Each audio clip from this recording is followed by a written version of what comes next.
Since the dawn of storytelling, heroes have risen to face impossible odds.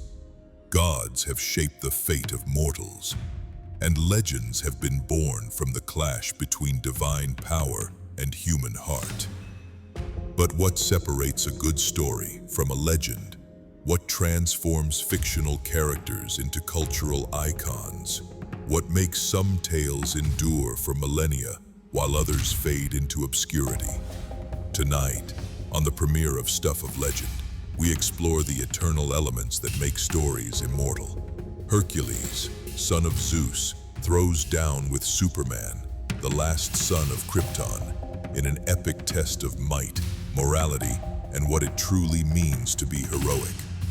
The greatest space opera ever told transforms into a Greek tragedy, revealing why Luke Skywalker's journey follows the same pattern as heroes who came 3,000 years before him.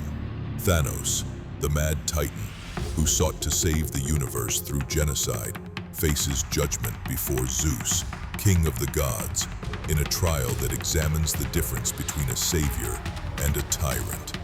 Hades, lord of the dead, discovers TikTok and questions whether the living have lost their minds more completely than the deceased. And Hermione Granger journeys through time itself to unlock the deepest secrets of magic from Isis, proving that some legends span across all of history. This is where legends are born, where ancient meets eternal, where every story reveals the timeless truths that make it Stuff of Legend. Welcome to Stuff of Legend.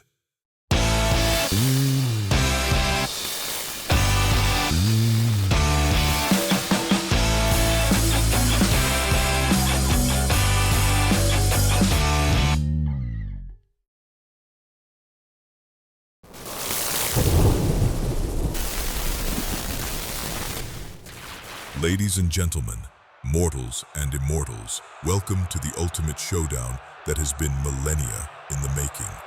Tonight, we settle the question that has echoed through the ages. Who truly deserves the title of Earth's mightiest hero?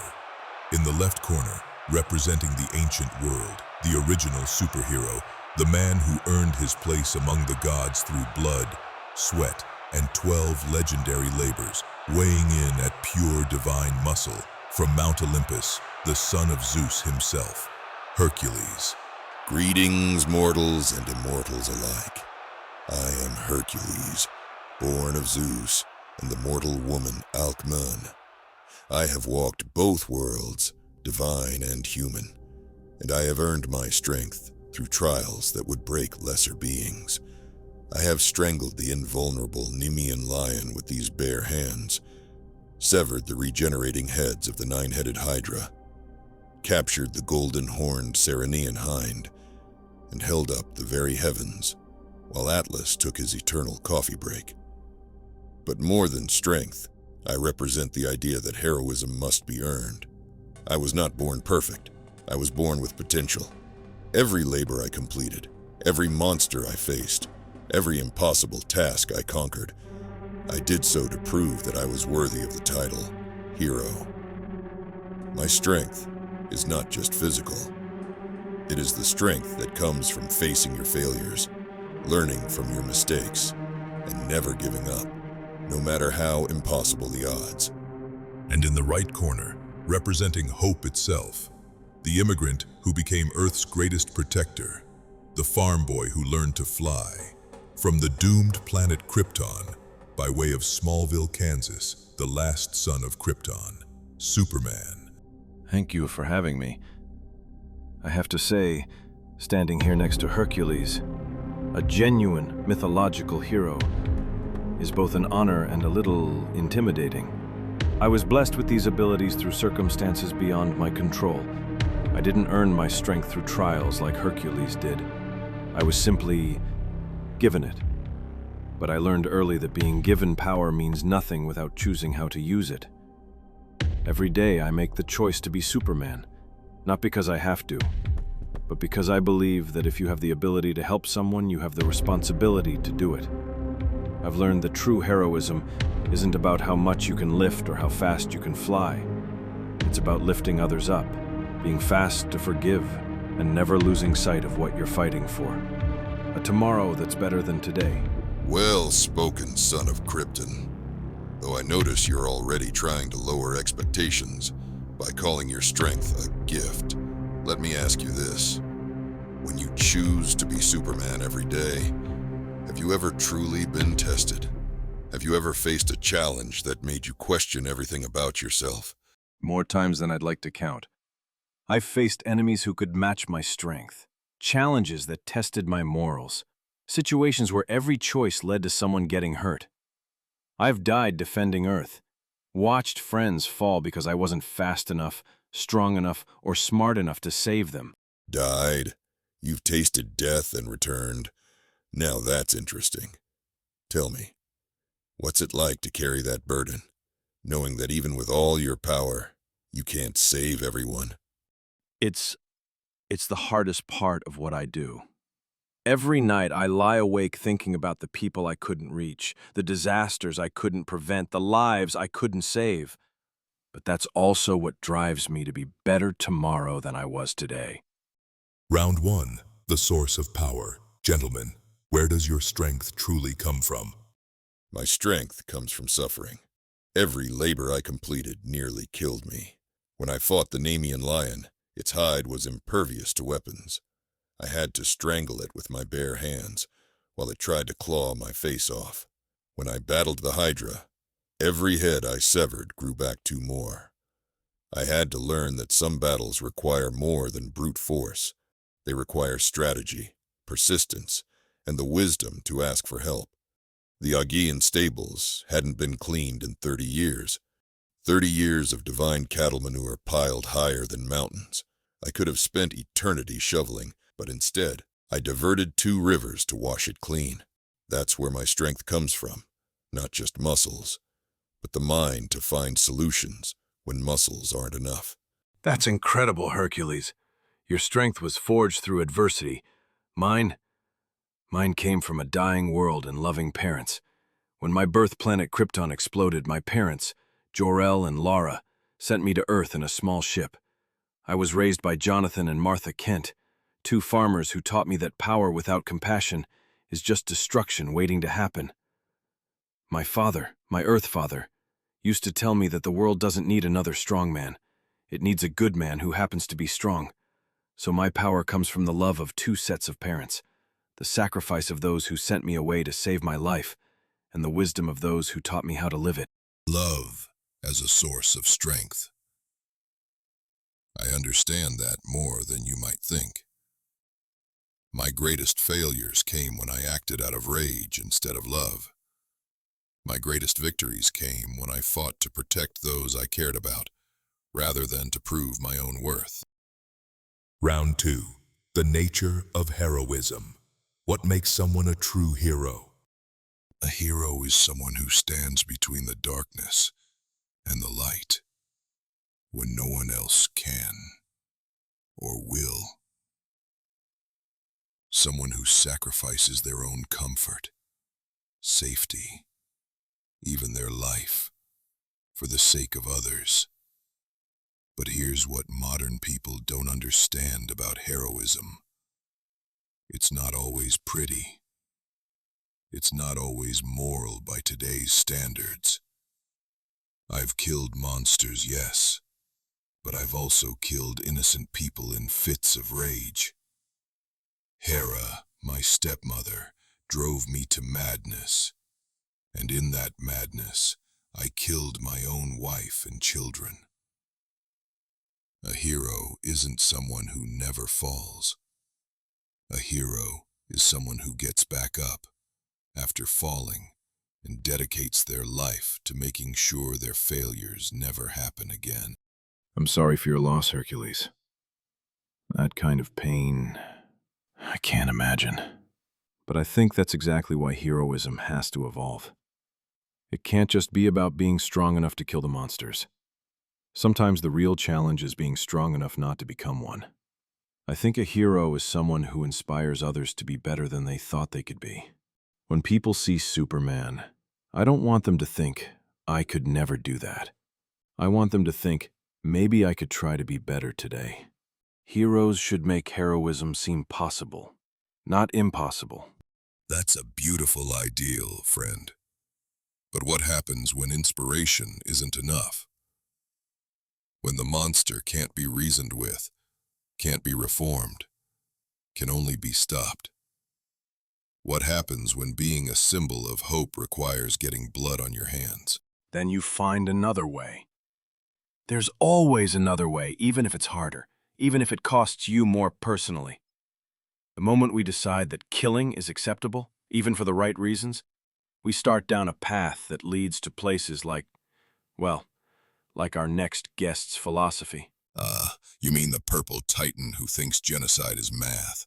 Fair point. Though I'd argue that sometimes the choice isn't between good and evil, it's between bad and worse. Round 3. Power and responsibility.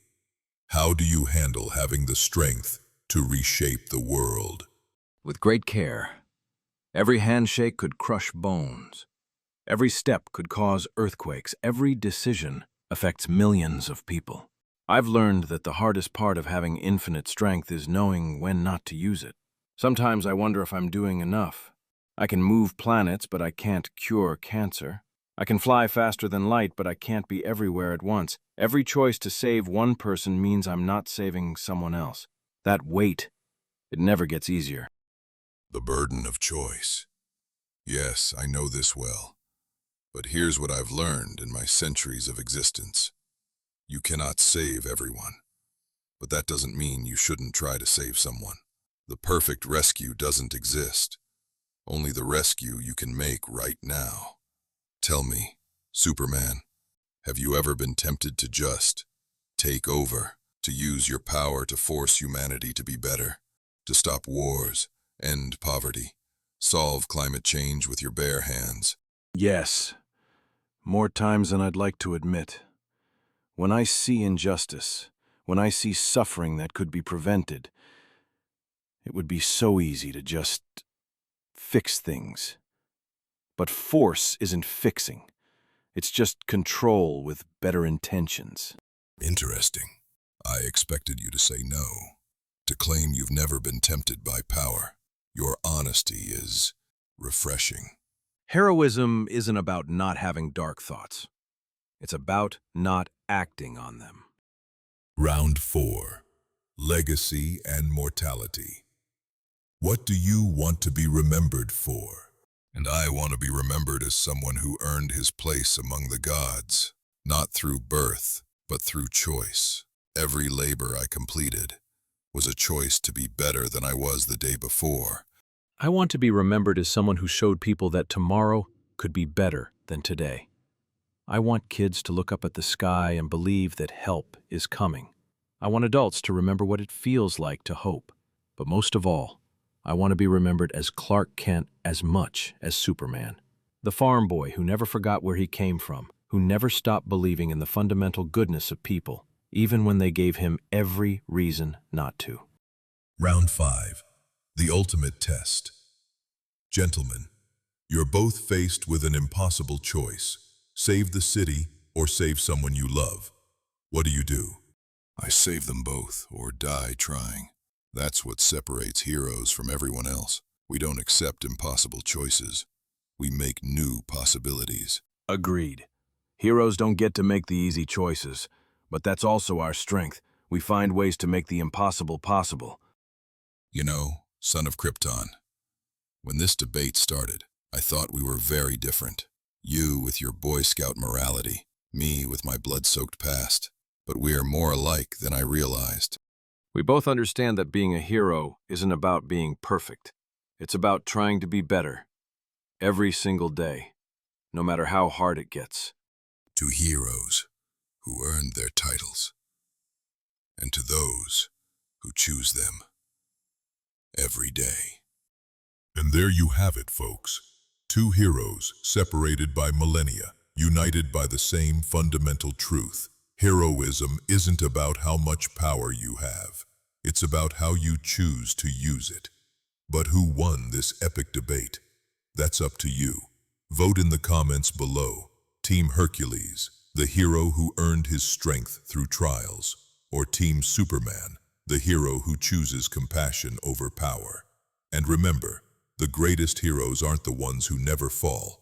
They're the ones who always get back up.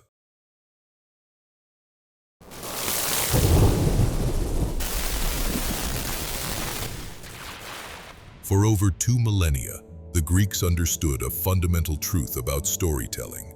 The greatest tales aren't about heroes winning. They're about heroes facing impossible choices, discovering terrible truths, and finding grace in the midst of tragedy. Tonight, I tell you the greatest space opera ever told through the lens of classical Greek tragedy. Imagine if Lucas of Tatooine wasn't just a farm boy who became a Jedi, but a tragic hero doomed by fate itself. Consider how the Force becomes not just an energy field, but the inexorable will of the cosmos. This is Star Wars, as the Greeks would have written it, where prophecy is curse, where family is fate, and where the greatest victory requires the ultimate sacrifice. Sing, O muse of Lucas the Skywalker, son of Anakin, heir to shadow and light, who faced the darkness that devoured his father and chose love over power, hope over might. In the Greek tradition, every tragedy begins with a prophecy, a glimpse of fate that sets the hero on the path to their destiny. And like all Greek prophecies, it is both blessing and curse. The ancient prophecy spoke of a chosen one, born of no father, who would bring balance to the Force. But the seers warned that in bringing balance, he must first bring darkness. For the light casts the deepest shadows, and from those shadows, salvation would arise. Act 1. The birth of hubris. Let me tell you of Anakin of Tatooine, the tragic hero whose fall creates the need for another hero to rise. Anakin possessed the fatal flaw of all Greek heroes, hubris. He believed his power made him above the natural order. He could not accept that some things, death, loss, the passage of time, were beyond even a Jedi's control. Behold the price of reaching beyond mortal grasp. When love becomes obsession, protection becomes control. The hero falls not to his enemies, but to the darkness within his own soul. And from this fall, a new prophecy emerged, that Anakin's son would either redeem the father or repeat his fate. This was the burden that young Lucas inherited, to face his father's darkness without becoming it. Act 2, the hero's journey begins. Lucas of Tatooine dreamed of something greater than his desert world. But the Greeks knew that when mortals reach for the stars have a way of reaching back. The hermit Ben Kenobi revealed himself as Obi-Wan, a former Jedi Knight who had known Lucas's father. With the weight of terrible knowledge, he told the young man a story of light and shadow, how his father had been the greatest of them all, brave and compassionate, a gifted pilot and warrior. But the dark side of the Force, like the fury of the gods, had consumed him. Anakin had become the very evil he sought to destroy. Young Lucas, eager and naive, declared he would succeed where his father had failed.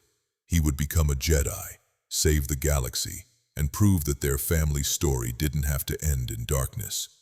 But Obi-Wan, burdened with wisdom, recognized in the boy's confidence both his greatest strength and his greatest danger. For the path to heroism is paved with good intentions, and the Force has a way of testing those who would serve it. Like Perseus or Theseus before him, Lucas began his journey with the arrogance of youth. He believed destiny was something you conquer, not something that conquers you. Under the guidance of the hermit sage Yoda, a figure reminiscent of the wisest oracles, Lucas learned that true strength comes not from power, but from understanding. The ancient master warned him that patience was essential, that the dark side would quickly claim those who became reckless. He cautioned Lucas to avoid his father's path. But Lucas, consumed by his need to prove himself and driven by concern for his friends in danger, grew impatient with wisdom. He questioned why he should wait when people were suffering, when he had the power to help them now. Master Yoda spoke gravely of how fear leads to anger, anger to hate, and hate to suffering. This path to the dark side, he warned, had been spoken by Lucas's father before his fall.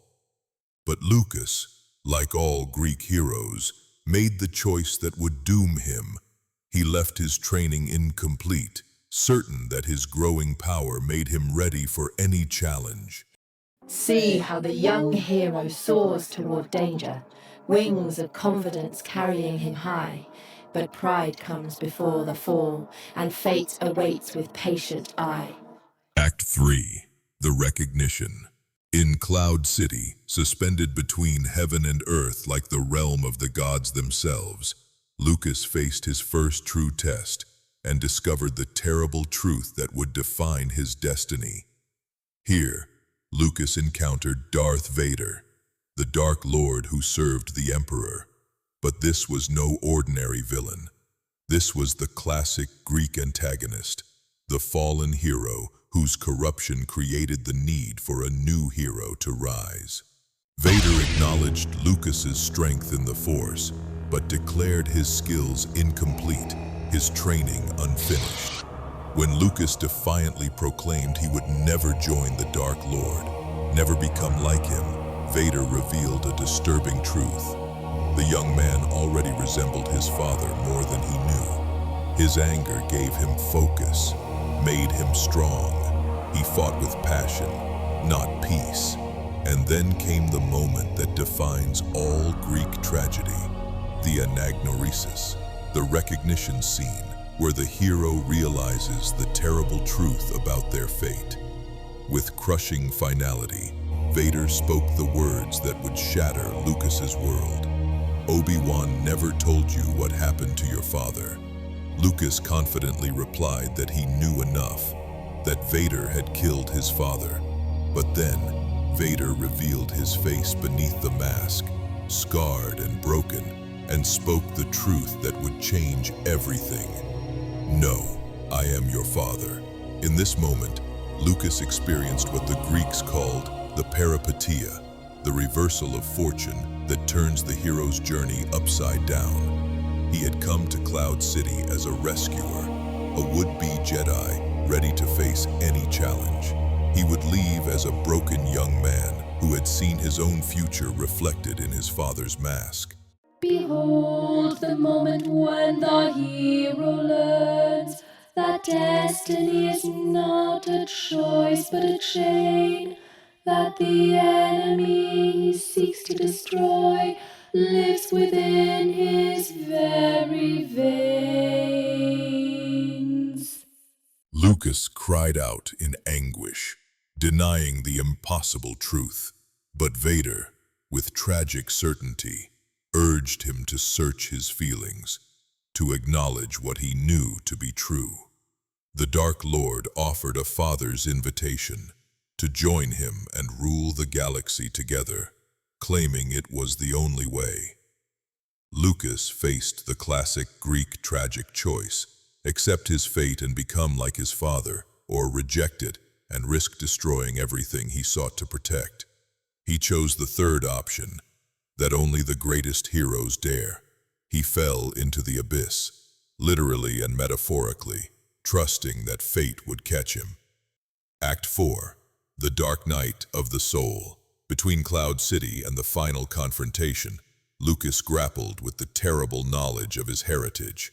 The Greeks understood that the deepest tragedy comes not from external enemies, but from internal struggles. In anguished contemplation, Lucas wrestled with his identity. He was his father's son.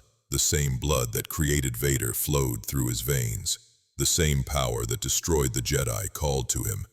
How could he face his father without becoming him? The spirit of Obi-Wan appeared to him, declaring that he must confront Vader to complete his training and become a true Jedi.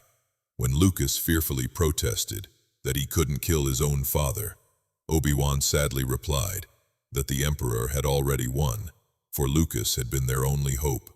Master Yoda, in his final moments, warned Lucas not to underestimate the Emperor's powers or suffer his father's fate. The dark side was strong in the Emperor, Yoda cautioned, but he reminded Lucas that a Jedi's strength flows from the Force, and warned against the dark side's manifestations, anger, fear, and aggression. When Lucas desperately asked how he could save his father without falling himself, Yoda's final words were that this path he must find for himself. A Jedi uses the Force for knowledge and defense, never for attack. With his last breath, the ancient master revealed that there was another Skywalker. Act 5. The Final Confrontation. Lucas faced his father before the Emperor himself, the ultimate dark power that corrupts even the strongest heroes. This was the classic Greek agon, the final struggle that would determine not just the hero's fate, but the fate of the galaxy itself. The Emperor, ancient evil personified, welcomed young Skywalker with the claim that he had been expecting him. He observed that while Lucas's father believed the young man would turn to the dark side, the Emperor sensed something different. Lucas had hate and anger, but he also possessed something his father had lost long ago. Hope. And hope, the Emperor declared with malicious knowledge, was the most dangerous emotion of all. It made one believe they could save everyone, including those who were already lost.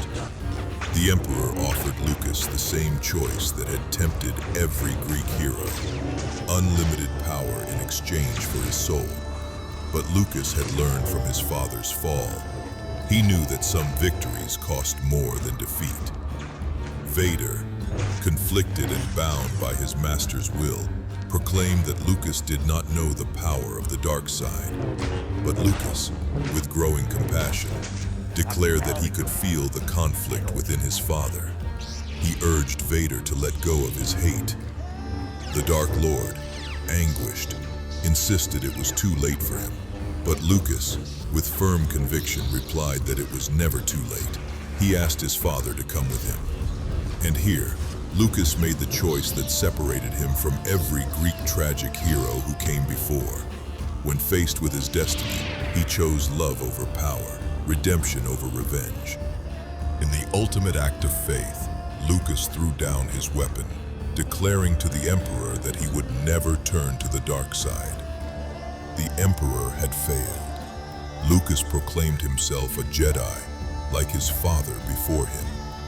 The Emperor, furious at this defiance, unleashed his deadly Force lightning upon the young Jedi. In the moment of greatest darkness, when all seemed lost, Anakin Skywalker made his choice, not as Darth Vader, servant of darkness, but as a father watching his son die. The man beneath the mask finally spoke, declaring that he could not watch his son die. Lucas was his son, and he would not let the Emperor destroy him, as the Emperor had destroyed Anakin himself. The prophecy was fulfilled, but not as anyone expected. Balance came not through the destruction of the dark side, but through the choice to love despite the darkness. Anakin's fall had created the darkness, but his love redeemed it. See how love conquers the unconquerable, how mercy defeats the unmerciful, how the Son saves the Father by refusing to become him. As Anakin lay dying, redeemed at last, he asked Lucas to tell his sister that she had been right about him. There had been good in Anakin Skywalker after all. Act 6, Catharsis and Resolution. The Greeks believed that the greatest tragedies end not in despair, but in catharsis, the purging of emotions that leaves the audience both devastated and uplifted. As Lucas looked upon his father's spirit, he acknowledged that Anakin had saved him, that he had brought balance to the Force. But the spirit of Anakin, at peace at last, corrected his son. It was Lucas who had saved him. Lucas had proved that the light side wasn't about having no darkness. It was about choosing not to be consumed by it. And so ends the tragedy of the Skywalker line, not with the triumph of good over evil, but with the realization that good and evil exist within us all. The hero's journey is complete not when he defeats his enemy, but when he chooses not to become his enemy. Let mortals remember this tale of the stars, that destiny is not fixed, but chosen, that the greatest victories require the greatest sacrifices, and that love is the force that binds the galaxy together. Tell us in the comments, what other modern epics would work as Greek tragedies? Marvel's Infinity Saga, with Thanos as a tragic hero convinced he's saving the universe. The Dark Knight trilogy, with Bruce Wayne unable to escape the cycle of violence. Harry Potter, where the boy who lived must choose between vengeance and mercy. Tell us in the comments, what story deserves the Greek tragedy treatment next? And remember, every tale becomes legendary when you understand its deeper truths.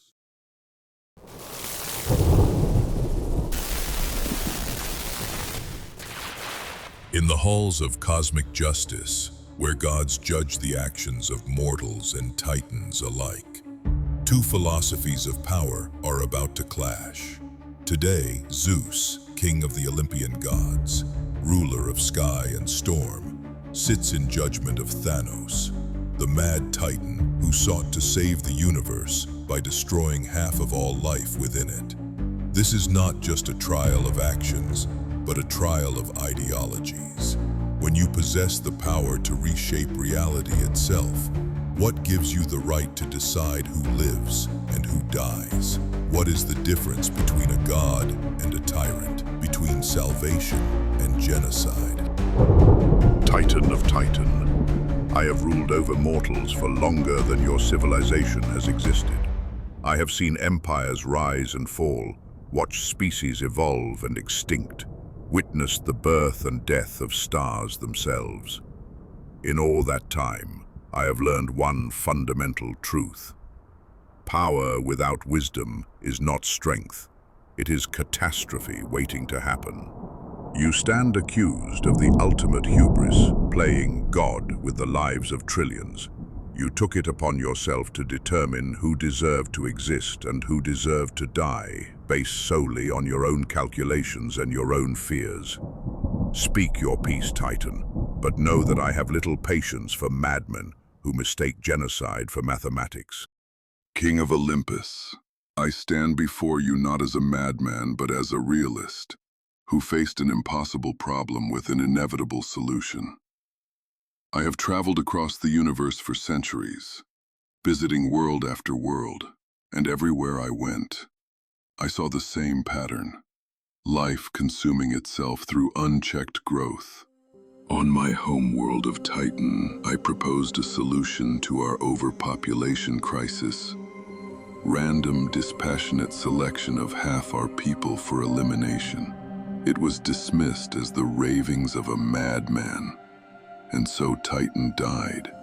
Every last soul consumed by the greed and short-sightedness of a species that refused to make the hard choices. And that gave you the right to make those choices for every other world, to decide unilaterally that trillions of beings across the universe should die for the crime of existing.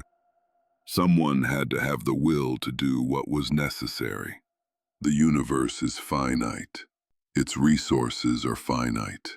Logic dictates that when a system becomes unsustainable, it must be corrected, or it will collapse entirely. I offered correction. The alternative was universal extinction. Correction. You speak of genocide as if it were maintenance. I may be known for my wrath, Titan, but even at my most furious, I have never claimed the right to determine the fate of entire species. When I strike down mortals, it is in response to specific acts of hubris, specific violations of natural law. You judged entire populations guilty of the crime of existing. And what of your own actions, Zeus? How many mortals have you struck down with your lightning? How many cities have you allowed to fall because their people displeased you? How many have suffered because of your personal vendettas, your romantic conquests, your family disputes? The difference between us is not our willingness to act. It is our scope and our honesty about our motivations. You make a fair point, Titan. I have indeed been harsh in my judgments. I have let personal feelings cloud my cosmic responsibilities. But there is a crucial difference between us. When I act, it is reactive, a response to specific wrongs, specific acts of defiance or cruelty. You acted proactively, judging species guilty of crimes they had not yet committed. Because I had seen those crimes committed on 1,000 worlds. I watched Titan burn because we were too proud to make the hard choices. I watched civilizations fall because they chose hope over harsh mathematics. I refused to watch the universe die the same death. The courtroom falls silent as both titans of power consider the weight of their actions. This is the heart of the dilemma. When you possess ultimate power, how do you decide when intervention becomes tyranny? Tell me, Thanos, in all your travels, in all your observations of dying worlds, did you ever try to help them find another way? Did you use your considerable intellect and resources to guide civilizations towards sustainability rather than simply eliminating half their populations? I tried reason. I tried warning them. I tried showing them the mathematical inevitability of their path. They called me a prophet of doom, a madman, a monster. They chose comfort over truth, hope over logic. But did you try patience? Did you try leading by example? Did you use your power to inspire rather than to force? Or did you simply conclude that because they rejected your solution, they deserved to die for their ignorance? Patience. How much patience should I have shown while watching children starve? How many worlds should I have allowed to die while waiting for their leaders to overcome their own selfishness and short-sightedness? As many as it took. That is the burden of true power, Titan. The patience to guide rather than control, to inspire rather than compel.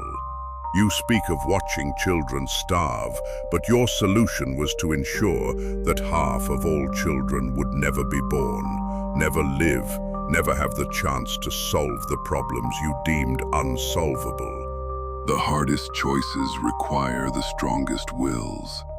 I knew I would be seen as a monster. I knew I would be hated.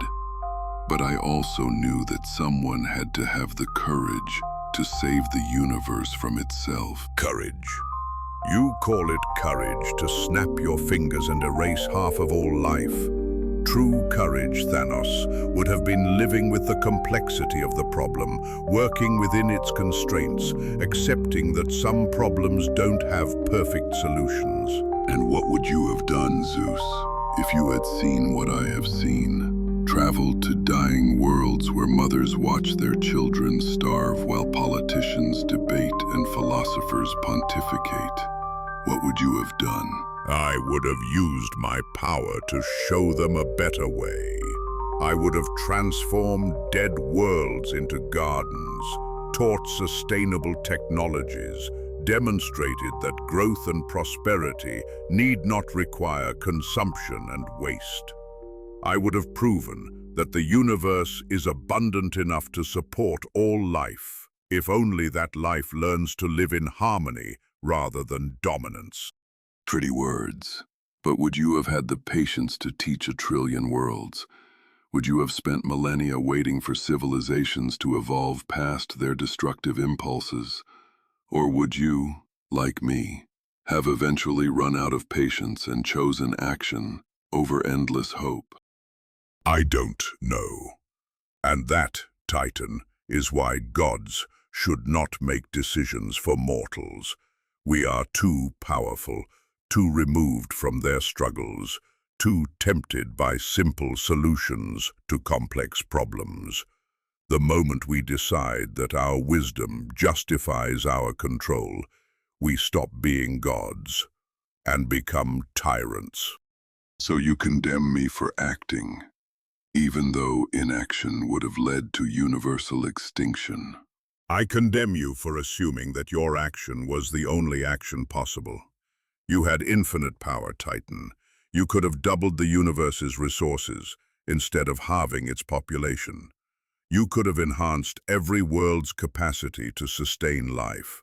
You could have eliminated scarcity itself rather than eliminating the scarce. I never considered. The Infinity Stones could have... Exactly. You were so focused on the problem as you understood it that you never questioned whether your understanding was complete. You saw finite resources and concluded that life must be finite. But with infinite power comes infinite possibilities. Possibilities you never explored because you were convinced your way was the only way. But the suffering I witnessed, the waste, the destruction, Was real. Your compassion for that suffering was real. Your desire to end it was noble. But your method was monstrous. You sought to heal the universe by killing half of it. That is not healing. That is amputation. The cosmic courtroom watches as the Mad Titan grapples with the possibility that his life's work was based on a false assumption, that scarcity required death rather than abundance requiring creativity. if you are right, if there were other ways, then I am not a savior. I am exactly what they called me. A monster who chose genocide because it was easier than creation. You are a being who loved the universe so much that you were willing to sacrifice everything, including your own soul, to save it. That love was real, Thanos. That dedication was real. But love without wisdom becomes obsession, and obsession leads to exactly the kind of blindness you displayed. Hear my judgment, Thanos of Titan. You are guilty of cosmic genocide, but you are also guilty of something perhaps worse, cosmic arrogance. You assumed that because you could see the problem, only you could solve it. You assumed that because you were willing to make the hard choice, it was the right choice. Your goal was noble, sustainable life throughout the universe. Your method was unforgivable, mass murder disguised as mathematics. A universe preserved through genocide is not a universe worth preserving. You failed, not because you were wrong about the problem, but because you were wrong about the solution. And yet the universe still faces the same problems. Overpopulation, resource depletion, environmental collapse. What happens when your more benevolent methods fail? What happens when inspiration and patience are not enough? Then we try harder. We find new methods. We accept that some problems take millennia to solve rather than moments to eliminate. That is the difference between a god and a tyrant. Thanos. A god accepts the burden of eternal vigilance. A tyrant seeks the convenience of final solutions. I accept your judgment, Zeus. I acted from love, but I acted wrongly. Perhaps if I had possessed your patience, your willingness to guide rather than control, perhaps the universe would be better served. In another time, another place, you might have been a great protector rather than a great destroyer. Your love for life was genuine. Your intelligence was vast. Your will was unbreakable. You had all the qualities of a true hero, except wisdom. But the questions remain. In a universe facing extinction is a monster who saves it better than a hero who lets it die. When faced with impossible choices, How do we ensure our solutions don't become worse than our problems? These are the questions that make stories legendary.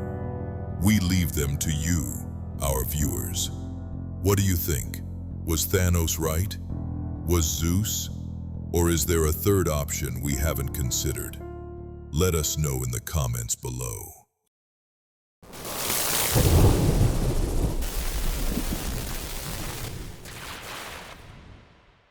Greetings, mortals. Hades here, ruler of the underworld, lord of the dead, and now, apparently, professional trend analyst.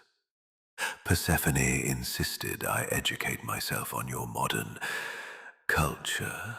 So let's dive into this digital cesspool you call TikTok, shall we?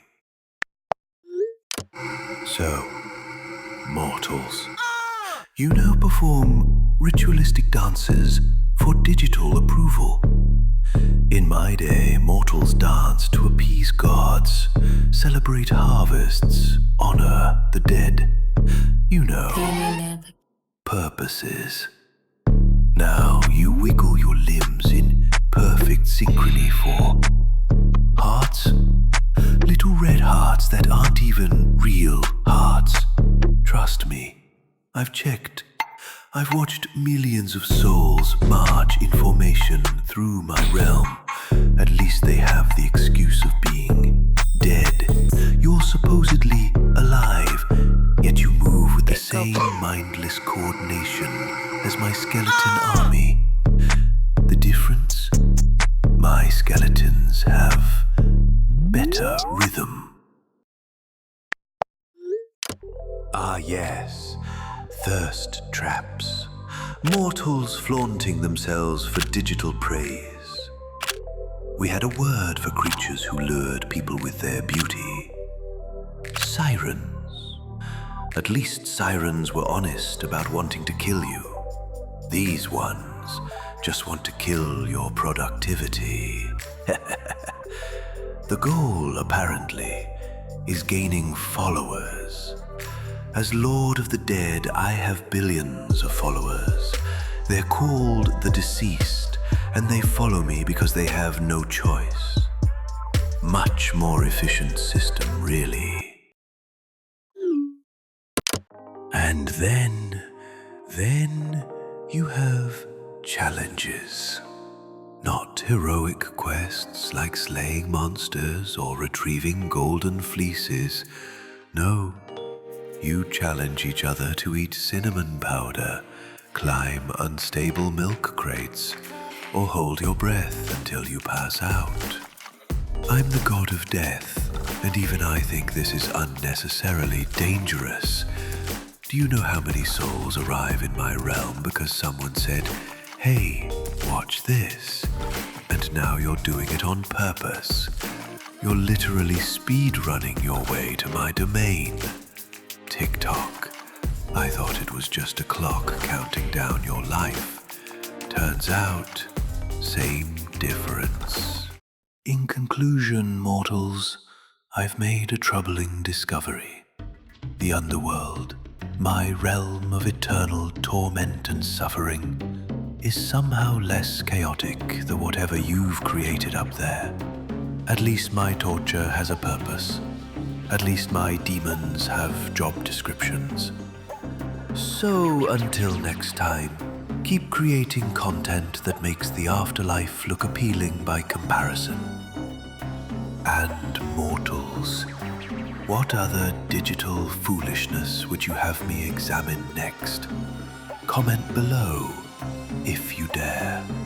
Just remember, every click brings you one step closer to my realm.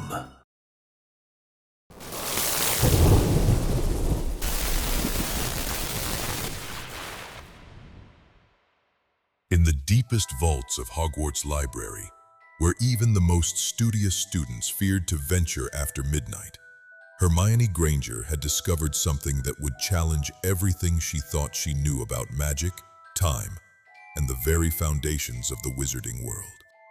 this can't be right. According to this manuscript, and I've cross-referenced it with 3 different sources, the fundamental principles of magic weren't developed by medieval European wizards like we've been taught. They were ancient Egyptian. Thousands of years older than Hogwarts, older than recorded magical history. Look at this. Expelliarmus isn't Latin at all. It's a corrupted form of an Egyptian phrase meaning, may the weapon choose its true master. And stupefy, it's derived from an ancient stunning curse that was supposed to separate the soul from the body temporarily.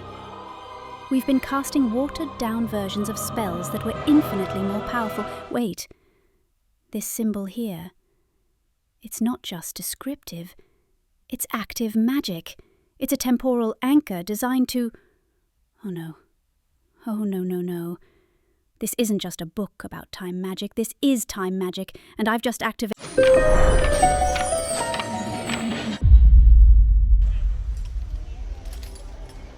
Well, that's definitely not the library anymore. Based on the architecture, the clothing styles, the complete lack of anything modern, I'd estimate I'm in ancient Egypt. Roughly the New Kingdom period, probably Dynasty 18, around 1550 to 1070 BCE. Oh, this is bad. This is very, very bad. Okay, Hermione, think. You're a time-displaced witch in ancient Egypt with no way home and no idea how the temple magic even works. First priority, don't change history. Second priority, figure out how to get back. Third priority, try not to get sacrificed to any gods. Young seeker of knowledge, you carry within you the spark of true magic, but it flickers like a candle in a hurricane. You are far from your home time, child of the future. Come, we have much to discuss. You're Isis. The actual goddess Isis. Goddess of magic, wisdom, motherhood, and you're real. You're actually here, talking to me. I've read about you in dozens of texts, but you're actually... How do you know I'm from the future? Time is not a river flowing in one direction, child. For those who understand its currents, it is an ocean that touches all shores. I have been expecting you, Hermione of Granger, though I confess you arrived several centuries earlier than my calculations suggested. Earlier than... You mean this has happened before? Other time travelers? Magic calls to magic across all ages. The spell that brought you here was not an accident. It was an invitation written in the language of necessity. Your world has forgotten the true art of magic, reducing it to parlor tricks and shortened incantations. It is time for someone to remember. Tell me, child, how do you cast your spells? Show me this magic you have learned. Well, for a simple levitation charm, I would say Wingardium Leviosa, while making this wand movement... Fascinating. You use a focus tool and spoken commands to direct magical energy. Efficient, but shallow. You are skimming the surface of an ocean and calling it swimming. What do you mean shallow? That's how magic works. Incantation, wand movement, intention. That is how your modern magic works. But observe true magic. Magic as it was meant to be. I did not speak a command to the magic. I spoke with the magic. I did not force the stone to rise. I asked the air to embrace it. I did not create illusion. I revealed the truth that all matter is simply energy wearing different masks. That's incredible. You're not just manipulating magical energy, you're communing with it. You're treating magic like it's alive. Because it is alive, child. Magic is not a tool to be wielded. It is a language to be spoken, a relationship to be nurtured. Your people have forgotten this, reducing magic to a series of shortcuts and commands. But you, Hermione Granger, you have the capacity to remember. Let me teach you the word of unbinding. Not to disarm an opponent, but to release the chains that bind the spirit. The word of illumination. Not to create light, but to reveal truth hidden in shadow. The word of mending. Not to repair objects, but to heal the rifts between enemies. This is incredible. This is what magic should be. Not just a series of techniques, but a way of understanding the fundamental connections between all things. But how do I learn this? How do I even begin to understand magic at this level? First, you must unlearn much of what you have been taught. Your magic treats the world as a machine to be controlled.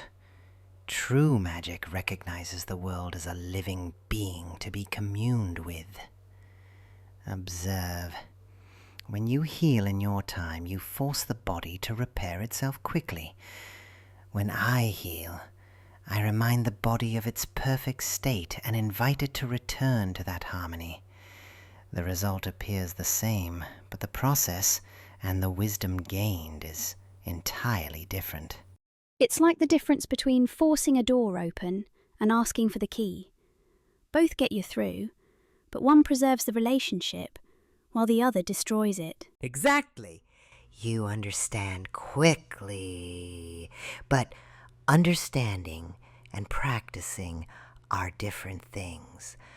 Are you willing to truly learn, even if it means questioning everything you thought you knew about magic? But their lesson was interrupted by sounds of distress from the temple courtyard. The high priests of Ra had discovered the foreign witch in their sacred spaces, and they were not pleased. Isis, honored goddess, why do you harbor this foreign sorceress? Her magic is unclean, untested by our traditions. She pollutes our sacred spaces with her crude northern spells. The other gods demand an explanation. I mean no disrespect to your traditions or your gods. I'm here to learn, not to challenge your authority or your beliefs. Learn? You would steal our sacred knowledge and carry it back to your barbaric lands? Show us your power, foreign witch. Prove that your magic deserves to stand in the presence of the gods. I don't want to fight. Surely we can discuss this rationally. I'm a scholar, not a warrior. Magic is not about discussion, child. It is about power, and power must be tested. If your foreign magic is truly worthy, it will protect you. If not, Protego! crude, inelegant. Your magic is like a blunt sword compared to our refined blade. You force your will upon reality like a barbarian. We dance with the cosmic forces like civilized beings. Enough, Amenhotep. Child, do not use their magic against them. Use mine. Remember what I taught you. Understanding, not force. Connection, not control. Perem ru neter, come forth by day, divine ones. Senem hotep, pass in peace, children of the gods. We are all seekers of truth, beneath the same stars. She speaks the old tongue, and her magic, it seeks harmony, not dominance. It offers understanding rather than demanding submission. The light she creates, it shows us her intentions. She truly means no harm. She seeks only knowledge. This is what true magic looks like, my servants.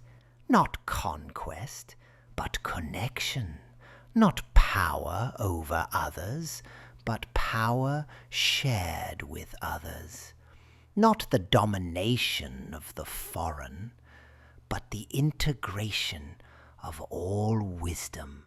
I didn't come here to steal your magic or challenge your authority. I was brought here to understand something my world has forgotten. That magic isn't about being the strongest or the most clever. It's about recognizing that we're all connected, all part of the same cosmic story. You may stay, foreign one, but you will learn our ways properly. You will show respect for our traditions. Of course, thank you. I would be honored to learn from your wisdom. Well done, child. You have learned the most important lesson. Magic is not about being right. It is about finding the way to be right together. But I have to go back eventually, don't I? To my own time. I can't stay here, no matter how much I want to continue learning. Yes, you must return. But you will not go empty-handed.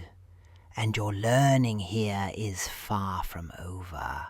And so began Hermione's true education in magic.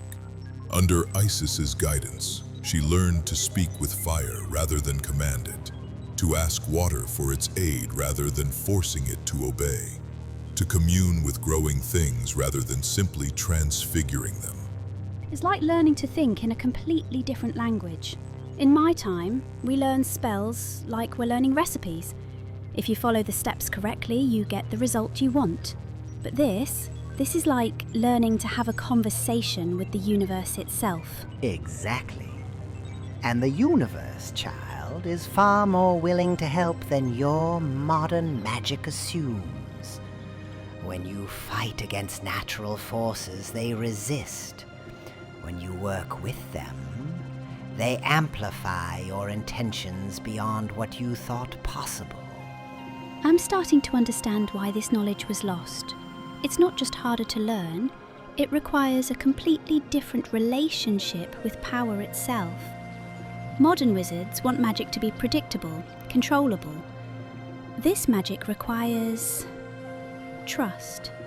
Trust, yes, and humility. The moment you believe you control magic rather than partner with it, it begins to slip away from you. This is why your modern world struggles with the deeper mysteries. You have confused power over with power with.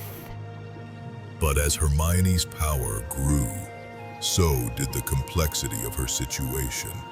She was beginning to understand magic at a level that could revolutionize the wizarding world. But she was also starting to affect the timeline in ways she hadn't anticipated. I'm worried I'm changing history. Yesterday I helped heal a plague that was supposed to last another month. Last week I taught a group of young priests a healing technique that won't be invented for another 1,000 years. What if I'm creating paradoxes? Child, you still think of time as a fragile thread that might break. Time is not fragile. It is resilient. It flows around obstacles and finds its proper course. You are not changing history. You are fulfilling it. What do you mean? Why do you think the ancient texts survived long enough for you to find them? Why do you think the magic that brought you here existed at all? You have been here before, Hermione Granger. Not you personally, but your influence, your knowledge, your compassion. They echo backward through time.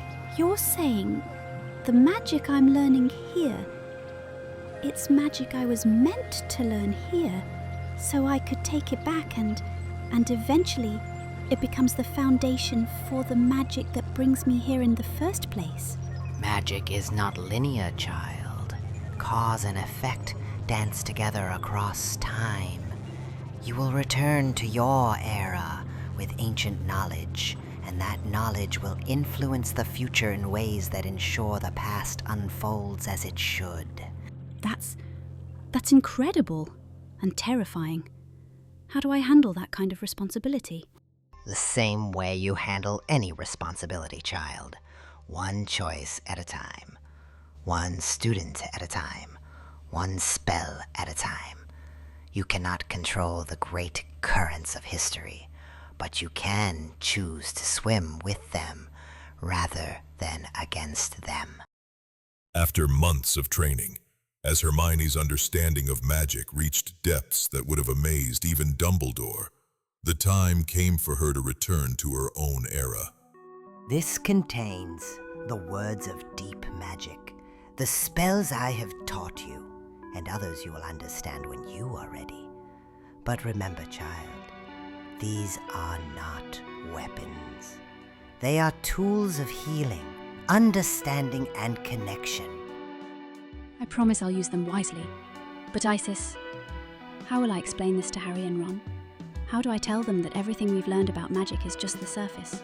You teach them as I taught you, with patience, with respect for what they already know, and with trust that understanding will come when they are ready. Not everyone must become a master of the deep arts, Hermione, but everyone deserves to know that the deep arts exist. Will I see you again? Magic has a way of bringing together those who need each other, child. Trust in that. And remember, you are now a bridge between the ancient and the modern, between the forgotten and the remembered. Use that gift wisely. Thank you, Isis, for everything, for showing me what magic can truly be. I won't forget. I'm actually back. But did it really happen? Or was it just some kind of magical vision caused by... Definitely real. Very, very real. And now, I have work to do. Hermione Granger returned to her own time, carrying more than ancient spells. She carried ancient wisdom. The knowledge that magic was not just about waving wands and reciting incantations, but about understanding the fundamental connections that bind all things together. Hermione, are you still in the library? It's nearly dawn. Coming, Harry. Just finishing up some research. But her adventure was far from over. For magic, as Isis had taught her, is not a destination but a journey. And Hermione Granger had only just taken her first step on a path that would lead her to become one of the greatest magical innovators of her generation. What ancient spells lie within the scroll of Isis? How will Hermione integrate Egyptian magic with modern wizardry? What happens when her professors discover that their star student has learned magic older than Hogwarts itself? And most importantly, what other adventures await a witch who has learned that time is not a river but an ocean? Find out next time when we continue the saga of Hermione's temporal adventures. Because once you've learned that magic is alive, everything becomes legendary. Tonight, on Stuff of Legend, we've witnessed legends clash across the boundaries of time and space. We've seen heroes debate the nature of strength and sacrifice, watched the greatest space opera transform into classical tragedy, debated the terrible mathematics of cosmic genocide, witnessed a god's bewilderment at mortal foolishness, and followed a brilliant witch into the deepest mysteries of magic itself. But this is only the beginning of our journey through the infinite library of human storytelling. Every myth contains truth. Every story holds power. Every legend teaches us something about ourselves and our world. Speaking of legends, next time on Stuff of Legend, prepare for the ultimate clash of storm gods. Thor, Norse god of thunder and protector of Midgard, faces off against Poseidon, Greek lord of the seas and earthquakes. Who truly commands the forces of nature? Who has the better claim to ruling the tempests? And more importantly, whose hair defies more laws of physics? Plus, get ready for Batman like you've never seen him before, as the ultimate Greek tragic hero, doomed to fight the same war against crime for all eternity. We'll explore how the Dark Knight's story follows the classical pattern of the hero who can never truly win, only endure. And if you thought Hades was confused by TikTok, wait until you see Loki's reaction to reality TV. The Norse god of mischief discovers Love Island and questions whether mortals have created the ultimate chaos magic. Meanwhile, Wonder Woman travels back in time to train with Penthesilea, the legendary Amazon queen, in a story that explores what happens when the student becomes the teacher and the modern meets the mythical. But we want to hear from you, our fellow legend seekers and story scholars. Who won tonight's epic debates? What modern franchises deserve the legendary treatment?